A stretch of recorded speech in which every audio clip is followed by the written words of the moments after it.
آج کے دور کے اندر بھی آپ کسی کے پاس چلے جائیں اور اس کو کہیں کہ مجھے اپنا یار دے دے، اپنا محبوب مجھے دے دے، تو عام دنیا دار آدمی بھی اپنا محبوب کسی کو نہیں دیتا۔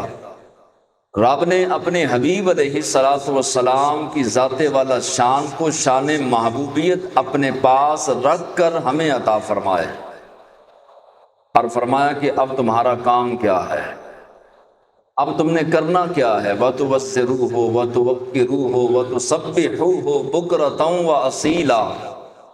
اب میرے محبوب علیہ السلام کی تعظیم کرنا، عزت کرنا، ادب کرنا، احترام کرنا اور مودت و عقیدت کا رشتہ رکھنا۔ مالک و مولا، اگر ہم تیرے محبوب کی عزت کریں، تعظیم کریں، ادب کریں، احترام کریں، تکریم کریں تو ہمیں کیا ملے گا؟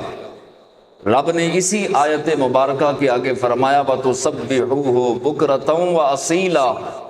پھر تمہارے سجدے، تمہاری عبادتیں، تمہاری تسبیحات، تمہارا ذکر کرنا، درود و سلام پڑھنا، تمہارے جتنے بھی احوال ہوں گے عبادتوں کے، رب ساری عبادتوں کو قبول فرما لے گا اگر تمہارے دل میں میرے محبوب کا ادب ہوگا۔ ڈیوٹی کیا لگائی؟ محبوب کو عطا کرنے کے بعد مسلمان کی یہ ڈیوٹی لگائی کہ اب تم نے ٹوٹ کے حضور سے پیار کرنا ہے، کیونکہ یہ احسان کیا، اور یہ احسان ہوا کن پر؟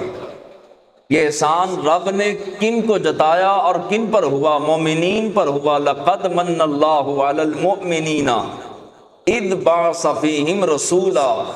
میں نے محبوب رسول عطا کر کے تم پر احسان کیا، مومنوں پر احسان کیا، اور جن پر احسان ہوا انہی کو فرمایا کہ وَتُوَزِّرُوهُ وَتُوَقِّرُوهُ وَتُسَبِّحُوهُ بُكْرَةً وَأَصِيلًا۔ اب تم پر احسان کر دیا، اب تمہارا کام ہے کہ میرے محبوب کی تعظیم کرنا، کیونکہ کائنات کا سب سے بڑا فضل حضور کی ذات ہے، سب سے بڑی رحمت حضور کی ذات۔ جس رات حضور تشریف لائے، اس بزم کے اندر، اس کائنات میں جس رات محبوب خدا صلی اللہ علیہ وسلم نے قدم رنجا فرمایا، قدم رکھا، تو موسم کیسا تھا، حالات کیسے تھے؟ شاعر کہتا ہے کہ ہوا بدلی کھلے گل، گھرے بادل بلبلیں چہکیں۔ کیسا خوبصورت منظر ہوگا! ہوا بدلی، ہوا کا رخ ہی بدل گیا، ہوا کا انداز ہی بدل گیا۔ ہوا بدلی کھلے گل، گھرے بادل بلبلیں چہکیں، اور کیا کہا؟ تم آئے یا بہار جاں فضا آئی گلستان میں۔ بلبلوں نے چہکنا شروع کر دیا اور کہا کہ یا رسول اللہ صلی اللہ علیہ وسلم آپ تشریف لائے یا بہار آ گئی۔ ایسی بہار آئی کائنات کے اندر کہ نبی کریم علیہ السلام کی آمد پر سیدہ آمینہ رضی اللہ تعالی عنہا فرماتی ہیں کہ میں بیٹھی مکے میں تھی، لیکن نور رب ذوالجلال نے اتنا کائنات کو عطا کر دیا کہ بیٹھی مکے میں تھی۔ جس رات میرا لال تشریف لایا، اس رات مکے میں بیٹھ کر ملک شام کے محلوں کو دیکھ رہی تھی۔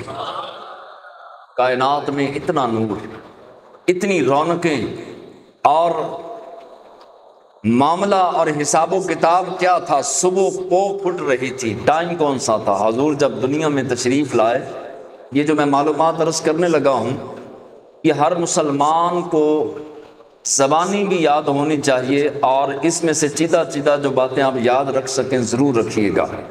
حضور علیہ السلام جب دنیا میں تشریف لائے ظاہری طور پر، تو صبح کی پو پھٹ رہی تھی، یعنی کہ اندھیرا جا رہا تھا، روشنی آ رہی تھی۔ صبح صادق کے وقت ربیع الاول کی 12 تاریخ تھی، 20 اپریل 571 عیسوی تھی۔ حضرت عبداللہ کی وفات ہو چکی تھی، اور اللہ کے محبوب علیہ السلام کی ولادت باسعادت ہوئی۔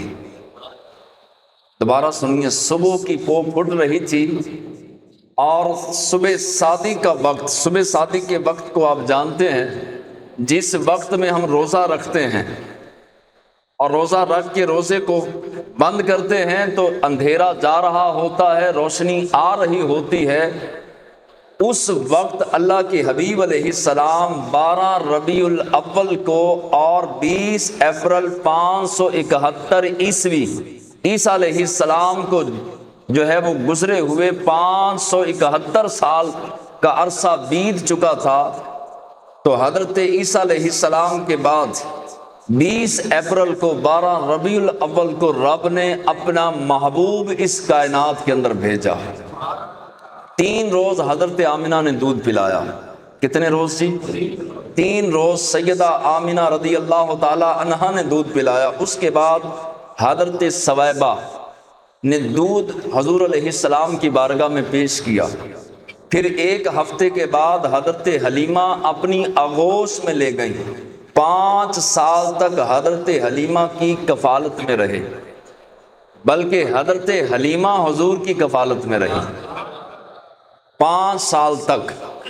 اور یہ ساری باتیں ہر مسلمان کو اس لیے پتہ ہونی چاہیے کہ ہمارا دار و مدار ایمان کا حضور کی ذات ہے، ہماری زندگی کا سرمایہ حضور کی محبت ہے، تو جس کے ساتھ محبت ہو اس کے بارے میں معلومات بھی ہونی چاہیے۔